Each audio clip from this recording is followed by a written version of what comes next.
Good morning and welcome to Moments with Melinda. I am your host, Melinda Moulton, and today I have with me Schuyler Sky Barsch. How are you? I'm good. Thank you, Melinda. How are you? Everybody calls you Sky, so that's what I'm going to call you. Um, so let me tell my viewers a little bit about you, Sky.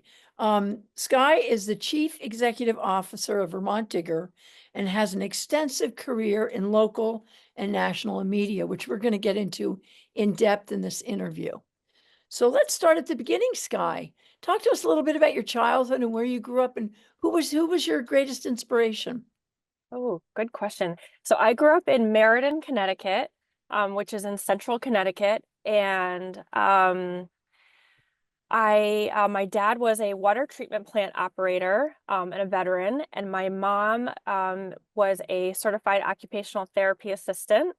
I have two brothers, Mike and Shane, and my one brother, Shane, he has pretty severe cerebral palsy, and I have to say he is my biggest inspiration because he is just the most resilient and positive and funny and compassionate person that I know.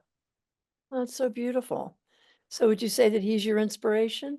Yeah, he is my inspiration. I outside of journalism, I like to be active and explore the world. And I think he's really taught me to never take those opportunities for granted because, he can't do a lot of that stuff as easily as I can. So I really try to, he's really inspired me to appreciate every moment and every opportunity and take advantage of every time a door opens, to say yes. Oh, that's beautiful. Well, I hope someday I could meet him. Yeah, that'd be wonderful. He would love to meet you. So Sky, what brought you to Vermont? I came to Vermont through Castleton State College. And so I spent my first year of college at Central Connecticut State University. I was somebody who wasn't really entirely sure if I was going to go to college, if that was my career path. And I found this program through the New England Board of Higher Education I don't know if it still exists, but at that time, it was something to the effect of the various state schools within New England had a reciprocal program where for certain majors you could attend for 150% of in-state tuition. So for being from Connecticut to go to Castleton, communication was one of the majors.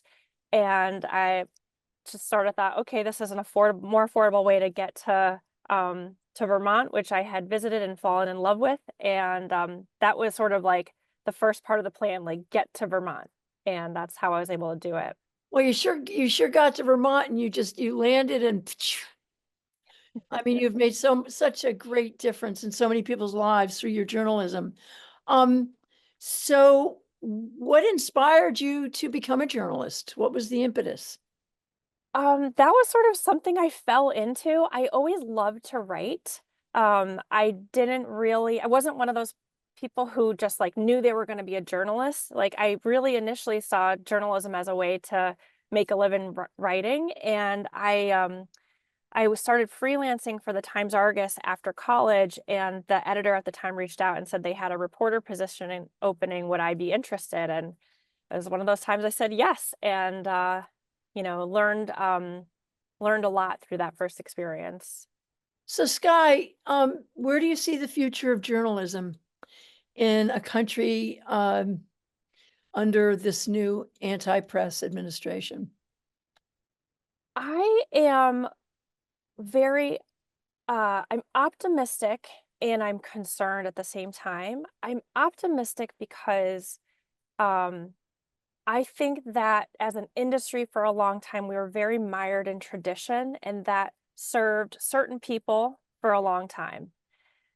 When we saw the disruption of what happened when the internet came about and advertising on the internet disrupted the advertising model for newspapers, it was it was really hard and painful and continues to be. But I think the upside is we have seen what happens when journalism, independent journalism, local journalism goes away. It's really bad for communities being able to see themselves reflected accurately. It's really bad for our ability to participate in democracy.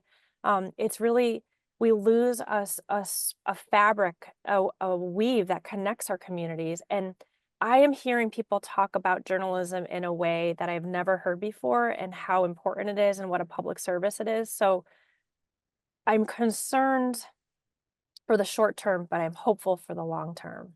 So many local newspapers are going under.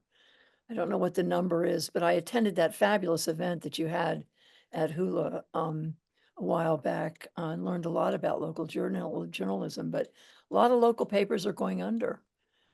Yeah, the University of Vermont just released a study that 75% of newspaper jobs have been eliminated in the past 25 years in Vermont. And that tracks with national numbers.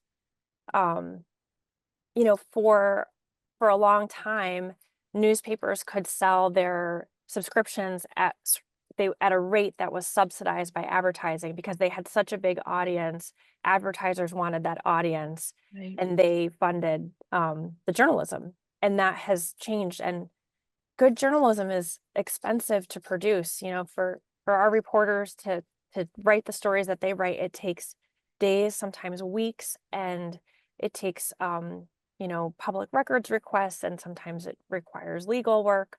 It takes running our website, which is not as expensive as print, but still has a lot of costs around it, around security and just making sure that it's functioning, and the team that it takes to you know, make sure that everything's working properly. So So it's a hard business. it is. So Sky, to my viewers, what can citizens do to help support local journalism? What can we do? Ah, there's a couple things. The biggest thing is to fund the journalism outlets that you rely on in a meaningful way, and that's different for everybody. It could be $1 a week. It could be you know, some of our readers are able to give 5 figures a year. So that is it. You know, it sounds crass sometimes asking for money, but it's just math. It just takes funding to pay for what we produce. And so that's the biggest thing. You know, the other piece is being informed about where you're getting your news. So, you know, when somebody sends you something on social media, to go to the website and to click on the about link and see, what is this organization that's putting out content? Are there real people behind it? Is it a reputable news organization? Or is it, you know, something more nefarious? So taking the time to be educated about where we're getting our news, especially before you share something, Mhm. that is critical, is to make sure that what we're all sharing, and we're all busy, so I know it's hard, but to make sure that it's really a valid source of a news organization that has ethics and policies around how they do their news gathering and writing. What a good point. What a great point, Sky. So talk to us about your work at Chalk Beat. It's one of the largest nonprofit news organizations in the US. Talk to us about your time there. So my time at Chalkbeat was really incredible. I joined in 2019, and we all know what happened shortly thereafter. Um, I uh, I've always worked, for the most part, mostly in independent journalism. This was my first time really diving into nonprofit journalism, and the co-founder of Chalkbeat, Elizabeth Green, who's also the co-founder of the American Journalism Project, is just one of the most brilliant minds thinking about public service and civic journalism and nonprofit, the nonprofit model. So it was really cool. I was the only person from Vermont on that team. I got to work with people all across the country in these really interesting communities in Memphis, Tennessee, in Newark, New Jersey, in Denver, Colorado. And Chalkbeat's work focuses on public education. And the idea was that in communities where, especially where there's economic inequities, not only have the newspapers gone away, but one of the first things to go away was sort of the civic journalism covering school boards. And when you don't have somebody who's reporting on the school boards or what's happening with public education policy, you know, squirrely things can happen. So Elizabeth's idea was to, instead of, she knew some of these markets were never going to be advertising supported journalism, so to reach out to the philanthropic community to say, "Now, these communities deserve to have somebody paying attention to what's happening to their kids and their education and to make sure that families and teachers had choices." Um, so I learned so much. It was such a dedicated group of people, and it was a very tech forward company. There are a lot of folks who came from tech, so they had great ideas about our products. So that meaning our website or our newsletters and community engagement and really this idea of reporting in and not just on communities that it's really important that it was locally based reporting and not just, parachuting in for the big story because that really matters. No kidding, it really does. Is Chalkbeat still around? Yeah. All right, So so chalk, what's yeah. the website? It's chalkbeat.org. And they have launched a parent organization called Civic News Company, and they launched VoteBeat, which does the same thing, but for voting access and elections. Not, horse race politics, but more like the infrastructure around voting and voting laws and redistricting. And then they also just launched HealthBeat, which is public health in the same vein. Fantastic. Well, that's chalk as in CHALK, So for my viewers, check that out. Now you also work, Sky, you also work for Vermont Life as an associate publisher. And I love Vermont Life. I'm so glad that you were there, but it was discontinued. Yeah. Yeah. Do you Yeah. think, yeah. So that's really sad that it's no longer around, but That was heartbreaking, and I still, I wish it weren't the case. It was such a beautiful magazine, a beautiful representation of the state. When you'd go all over the country and people would have it on their, coffee tables, and it was such a valuable, not only marketing tool for the state, but a way for our state to see itself reflected. Um, and yeah, to know people, I mean, to connect with people, and say, oh my God. So I wanted to mention that you were involved in Vermont Life. You also own, edit, and publish Vermont Sports. Talk to us about that magazine and how you got into that and how my viewers can view Vermont Sports. Sure. So Vermont Sports, I was freelancing for that publication, and it was 2000, I want to say 10, when I purchased Vermont Sports from the previous owner. And I ran it for 3 years, and then I sold it to Angelo and Lisa Lynn, who run the Addison Independent, so it couldn't be in better hands. That was my first foray into the business side of publishing. I had been a newspaper reporter at the Argus and Times Argus and Burlington Free Press. Um, and I have a real passion for outdoor recreation, and especially about making it accessible and inviting more people in to participate in outdoor recreation and outdoor sports. Um, and that was also very, very fun. And yeah. Well, to my viewers, so tell me where they can find Vermont Sports. So you can find the printed version at most, ski and bike shops, pubs, grocery stores, and the website is vtsports.com. vtsports.com. Okay, well let's check that out. Now, I swear, I mean your career, your life has been so intense and fabulous. So you were also named Vermont Press Association's Rookie of the Year back when you worked for the Burlington Free Press and the Times Argus. A long, long time ago. That's quite an accolade. It was a big honor. It was a big honor. Yeah. I was Well, really and well appreciative and for well that. and well deserved. And you also speak Italian. Talk to us about that. So I would say intermediate Italian. I just absolutely love the language. I took it in high school, and then I've been taking online lessons. I just spent 2 weeks in Sicily, and it was a blast to be able to converse. For the most part, there's a lot of learning I have to do, but I just love the way that language connects us, and to think about the way that different phrases are conveyed in different languages. I find really fascinating how various languages have a word for a feeling that another language might not. And yeah, Good for you. Good for you. thank Someday you. we'll go to lunch and you can order my food in a town. I would love that.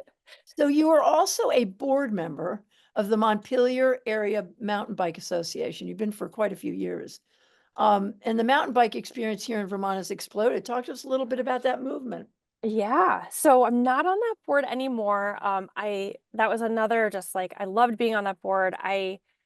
Um I absolutely love to mountain bike, and when I started there were not a lot of women who were mountain biking, and there were certainly not a lot of women on mountain biking boards. That has really changed. Now when I go out and ride, I often see more women than men, and I um yeah, that's something that we're so fortunate in Vermont that a lot of our trails are free to access, that people not only make their land available for free for folks to ride, that all these volunteers serve on these boards. Um, and that was another area where I just really wanted to focus on inclusivity, like, kind of before you could find trails on the internet, you really just had to know somebody who knew where to ride, and um, it was hard to break in at that time, and I didn't like how that felt. So I had a goal of working to make the trails, better signage, and easier to find maps, so everybody felt like they could access the trails. And so how do people get involved with the association? How do they get, what's the website for that? So The, that I think it's Montpelier. I'd have to look. I well, know that you can find it through VIMBA, okay, Vermont Mountain Bike Association. and people can just, so the Vermont Mountain Bike Association, but yeah, so folks should go to that, just Google that in and you can learn more about that. And I'm sure there's tons of information online Yeah. about different bike trails. You are dedicated to promoting social justice and enhancing democratic participation. So what are your words of wisdom for our viewers as we enter this new world in our governance? And so many of us are so deeply concerned about social justice and people being disenfranchised, and also our democracy. What's your words of wisdom? I think to keep at it. Like, we are a nation in progress, and we're still relatively young. And if you believe in something, your voice matters. And um, the the beautiful thing about a democracy is ideally each of us has, an opportunity to be heard, and that doesn't always play out exactly, perfectly. But I think the more we work at it, and the more we try, and the more we say it's important, the more we talk about our democratic ideals as being important, our First Amendment rights as being important, um, that we those are the norms that I think are important to most Americans. And I think the more we verbalize and keep those at the forefront, the less likely they could go away. Did you think we should return to the days when civics is taught in school? Absolutely. And to my viewers, let me remind the ones that are too young probably to know what even civics is. When I was growing up, I had civics. It was a course I had to take. I think I had to take it in all 4 years. And it was where you discussed the governance of this country and of Yeah. your state, and you learned how it ran, and it was a really important course. So what do you think about that? I mean, how do we get that back into the schools? Yeah, I think governments is so complex, and we try to do some of that work through, for instance, our voting guide that we did this year. We offered statewide and House and Senate candidates the opportunity to answer questions, so they'd have a profile on our site. We did some how-tos, how to vote, what to do with your ballot. We translated some of those resources into 14 languages, the 14 most commonly spoken languages outside of English in Vermont, as well as an American Sign Language translation video.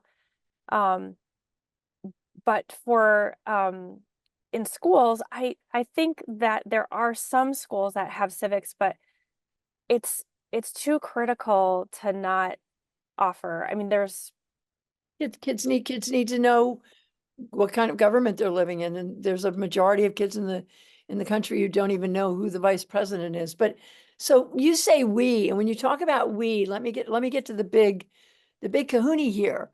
Let's move on to Vermont Digger, because that's the we when you talk about we, because you are the chief executive officer, and you've been the new chief executive officer for the past 20 months, I believe. So talk to us about Digger and your plans for what I consider one of Vermont's premier news sources. Well, thank you. It is the honor of a lifetime to have this role at Digger. It just, I love Vermont so much, and I believe so passionately in journalism. I believe in the nonprofit model. It was sort of all the things coming together. Digger is just our team. They are so smart and so dedicated, and so passionate about our work. I look at Digger as it- uh, civic journalism being really important, like we're talking about, how to participate in our democracy and beyond. How do we grapple with the big questions about who we are as a state? How do we talk about our future? How do we have a forum where um, our journalists are spending their days, sorting through claims and kind of noise and rhetoric to get to the essence of what is really true? How do we foster sort of calm civic conversations about our future?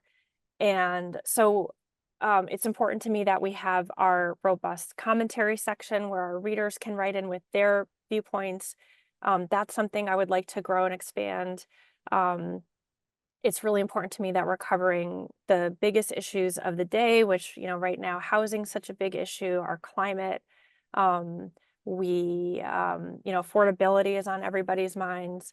Um, so, uh, so that's sort of the essence of what we cover.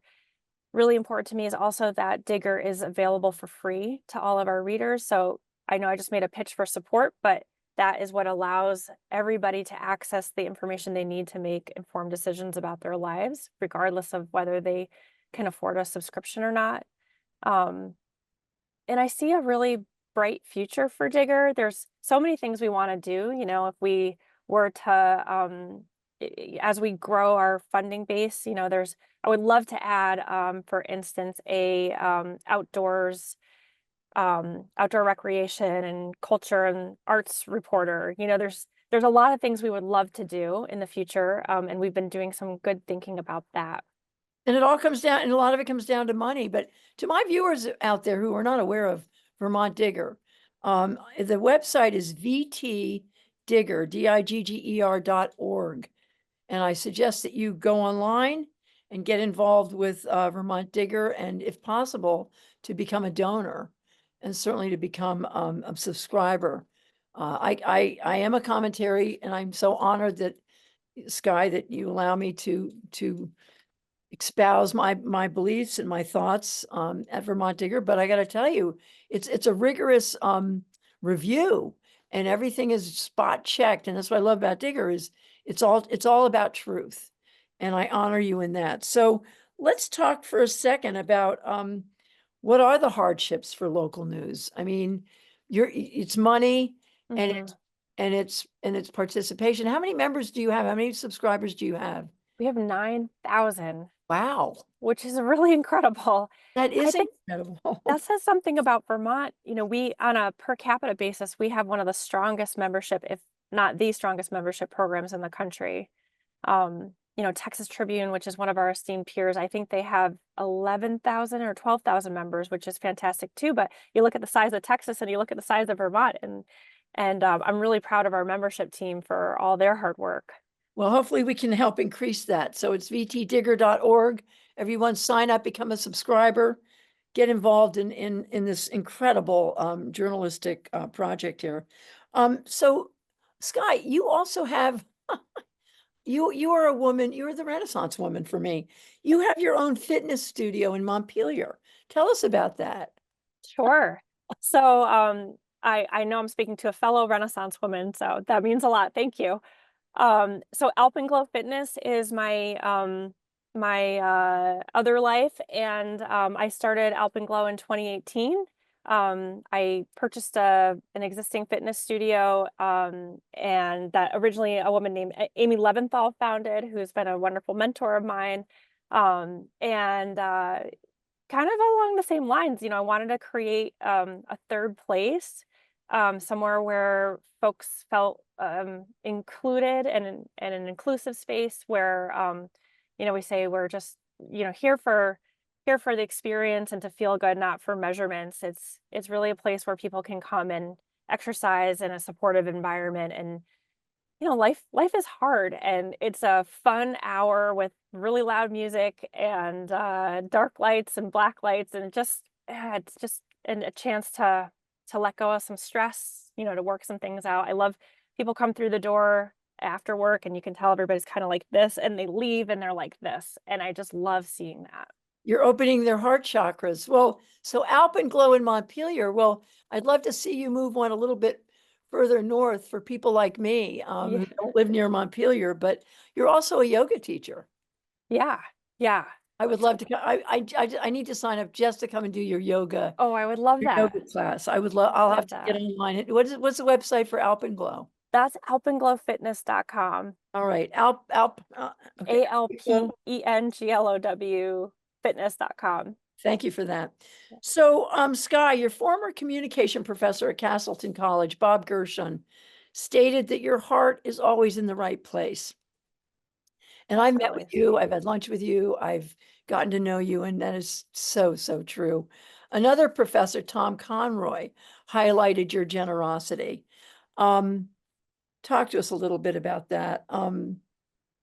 About how you were able to create those kind of accolades at your alma mater, Castleton College. Talk to us a little bit about that. I think it was reaching out to other students. And what is it that you did to receive those kind of accolades from these folks? I have to just say, like, I think that's something I learned from my mother. She's an incredibly generous soul and is always thinking about other people. Um, you know, she, I, I've seen her at times when she really had nothing, like still like give, financially or her time or bake cookies. Like she's always thinking about other people. And it's something I wish I actually did more of when I see like how much she does. I'm always in awe, but um I don't know. I just think like, we get one life and how do you want to live it? And for me, I derive a lot of joy from being in service to other people. And I think that's kind of what makes life worth living. And now as the head of Vermont Digger, you can see that in this news source too, that you put your heart and soul into it, and you're a kind and loving person. And I'm so glad to know you. You left Vermont to work at the Nation in New York. I mean, that's a big deal. That's a big deal to be. I mean, the Nation is such an incredible news source. But after meeting your husband, just a week before you moved to New York, you returned to Vermont after eloping on a bike ride that you took with your fiance from Amsterdam to Paris. Talk to us just a few seconds about that. Sure. Great Yeah. So story. I met Brian the week before I was moving to New York City, and it was like a rom-com. It was like, oh, the timing, of course, now. But I always wanted to live in New York, and it was something I just had to do. I had this incredible opportunity to work at the Nation, and gosh, that was like it still feels like a movie sometimes. Like, it was just so cool. It was so fun. The work was really the level at which the Nation operates taught me so much. Just living in New York and having access to food and theater and the arts was very cool. So yeah, so I met Brian. We long distance dated for a year and a half. He is a uh, hardcore skier. There was no way he was going to move to the Upper West Side. So I came back, and I'm very glad that I did. And yeah, so we dated for a few years, and then we decided to get married. We found this bike tour from Amsterdam to Paris. We spent, I don't know, I think 10 days on our bikes. And then it was technically a planned elopement. We used this company called, I think it was like Do It Paris Way. And it was this team. They had like somebody who did your hair, a beautiful photographer, and an efficient, and they set you up in front of the Eiffel Tower and then took you around and did a photo shoot. And again, it just felt like a movie. It was so fun. Highly recommended. The picture is phenomenal that I Oh, saw thank of you. you. I mean, Thank just the you. most gorgeous picture of you and your husband, I believe, in front of the Eiffel Tower. So your past professors at Castleton, like we spoke of, have stated that you elevated the entire legacy of Castleton and every Castleton graduate. And I want to add that you have elevated all of us in Vermont with your dedication and devotion to honest, fair, truthful, interesting, and insightful journalism. I want to again remind my viewers that Vermont Digger's website is vtdigger.org, and I encourage everyone to become a subscriber. Every morning I wake up, and I turn on my computer, and there it is. There's Vermont Digger, and I get all my news. I read the commentaries, I read the letters, and then throughout the day, I'll get notices about things that are happening that are important that I need to know. And it really is my go-to news source, and I encourage everybody to get involved and become a subscriber. So, Sky, is there anything else you'd like to share with my viewers before we have to say goodbye, which is always difficult, but anything you'd like to share with my viewers? I just want to thank you, Melinda. Like, thank you for having me on the show. Thank you for inviting me to lunch. Thank you for all that you do for Vermont. And thank you for being, an inspiration. And there are not a lot of female CEOs, and you're one of the trailblazers. And thank you for, I'm just, appreciative. Thank you so much, Sky. And there are more and more of us. There And are more and more of us. And there's going to be more and more of us. So to my viewers, thank you for being here with me and Sky Barsch, the CEO of Vermont Digger. And I wish you all a beautiful day. It's sunny, the sky is blue. Go out and take a walk, read some poetry, listen to good music. I'll have to just try to get out of our heads a little bit. So wishing you a beautiful day. Thank you so much for joining us. Bye-bye.